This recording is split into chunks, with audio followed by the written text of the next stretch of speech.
آج ہمیں کوئی اگر اس طرف متوجہ کرنا بھی چاہتا ہے تو جھٹ سے ہم اسے یہ کہہ کے جھڑک دیتے ہیں کہ میں جانوں میرا رب جانے، میں نے قبر میں جانا ہے، تم نے تو نہیں آنا۔ لیکن یارو، واقعی قبر میں ہر ایک نے اکیلے جانا ہے، لیکن وہاں رسول اللہ کی ذات ضرور تشریف لائے گی۔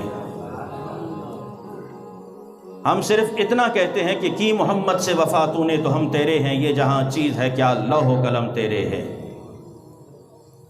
آج جھگڑائی اس ذات پر ہے، آج مسئلہ ہی اس ذات پہ ہے۔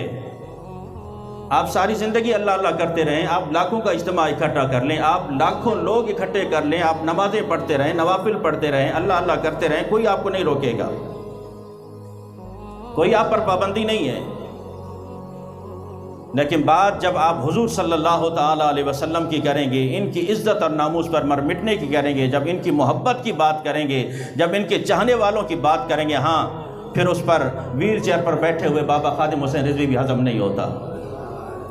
اس لیے کہ وہ اپنے پیارے نبی کے ناموس کی بات کرتے ہیں۔ آج مرشد کسی بات پہ ناراض ہو جائے، مرید کہتا ہے جائے بھاڑ میں تو منتیں نہیں کرتا، میرا کیا، میں تو منتیں ایک دو دفعہ چلا گیا، میرا کیا، اب وہ ناراض ہوتا ہے تو جائے۔ کوئی عالم دین ناراض ہو جائے، جائے بھاڑ میں، میرا کیا، میں نے تو ایک دو مرتبہ کوشش کی ہے۔ پوچھیے حضرت کعب بن مالک سے، ارے مرشد کا کام ہے گنبد خضرا کے راستے پہ چل کر مدینے والے مصطفیٰ تک پہنچانا، عالم دین کا کام بھی یہی ہے کہ مدینے والے مصطفیٰ تک تمہیں پہنچانا، گنبد خضرا تک تمہیں پہنچانا۔ وہ اور ہوں گے جو تمہیں کسی اور چیز کا درس دیتے ہوں گے، لیکن جس کے دل میں حب مصطفیٰ رچ بس چکی ہے، اس کی ایک ایک بات میں آپ کو محبت مصطفیٰ کی جھلک ضرور نظر آئے گی، تڑپ ضرور نظر آئے گی، ایک درد ضرور نظر آئے گا۔ وہ درد یہی ہوگا کہ در در کی ٹھوکریں کھانے والوں، آؤ در مصطفیٰ پہ آ جاؤ، تمہارے سارے مسائل وہیں حل ہو سکتے ہیں۔